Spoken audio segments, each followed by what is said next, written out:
வாடா. ம். தூங்கலையா இன்னும்? ம் இல்லைம்மா, தூக்கமே வரல. என்ன தெரில.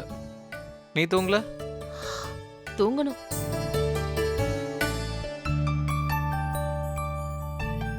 அம்மா, ம்?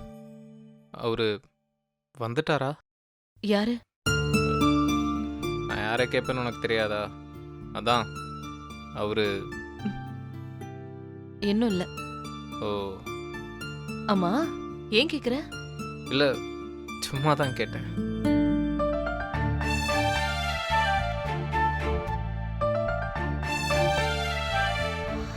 ஏம்மா, ம்? எனக்கும் இதே மாதிரி கல்யாணம் பண்ணி வைப்பல்ல? இதே மாதிரி பண்ணலாம், ஆனா இப்போதைக்கு இல்ல. உடனேலாம் வேணாம். உன்னை யார் உடனே கேட்டா? உன்னோட ரிலேட்டிவ்ஸ், அவரோட ரிலேட்டிவ்ஸ் எல்லாரும் வருவாங்கல்ல? ம், ஆமா, வருவாங்க. ம். ஏன் கல்யாணம் பண்ணிக்கணும்னு தோணுதா? சாச்சா, சும்மா இன்னைக்கு நடந்ததெல்லாம் யோசிச்சுட்டு இருந்தேன், அதான் கேட்டேன்.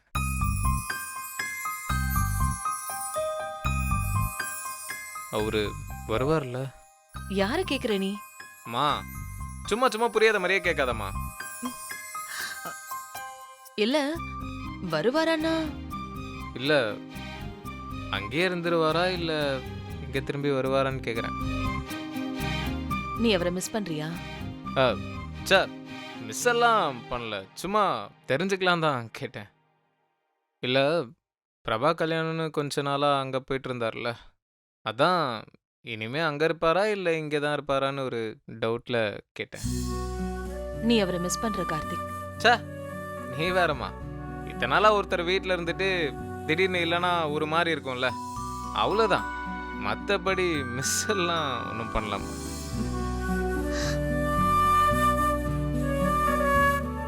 ஆக்சுவலாக ஆமாம், கொஞ்சம் மிஸ் பண்ணுறேம்மா. இன்னமும் மாதிரி இருக்கு. ஃபங்க்ஷன்லேயும் அப்படி தான் இருந்தது.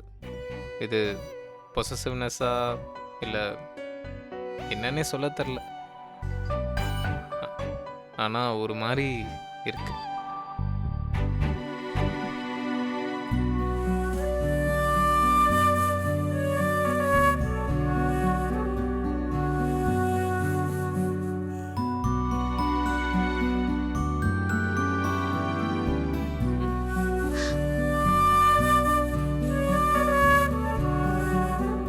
மணி என்ன ஆகுது?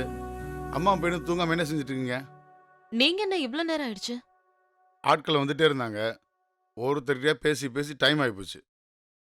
அப்புறம் 2 நாள் ரெஸ்டாரண்ட் பக்கமே போகலையா, அதான் எட்டி பார்த்துட்டு வந்தேன். அதான் லேட்டு. சாப்பிட்டீங்களா? மணி என்ன ஆகுது? இந்நேரத்துக்கு பேய் தான் சாப்பிடும். நாளைக்கு காலேஜ் இருக்குல்ல, இப்படி தூங்காம இருந்தா எப்படி எந்திரிக்கிறது?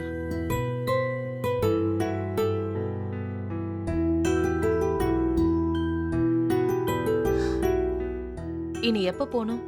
எங்க? கல்யாண வீட்டுக்கு தான். கல்யாணம் தான் முடிஞ்சு போச்சு. அப்புறம் அங்க வேற என்ன வேலை? ஓ, இனி நீங்க இங்க தானே இருப்பீங்க? இங்க எல்லாம் வேற எங்க போவாங்க? அம்மாவும் பையனை என்ன அனுப்பலான்னு முடிவு பண்ணிட்டீங்களா? நான் ஒன்றும் தப்பு பண்ணலையே. எப்படி? சும்மா கேட்டேன். கல்யாணம் முடிஞ்ச உடனே அங்கேயே இருந்துருவீங்களோன்னு. அது பிரபா கூப்பிட்டதுனால தான் போனேன். கல்யாணம் எல்லாம் முடிஞ்சு போச்சு, வந்துட்டேன். இனிமே நீங்க அடிச்சு துரத்துனாலும் நான் எங்கேயும் போறதா இல்லை. ஒன்றும் பிரச்சனை இல்லையே.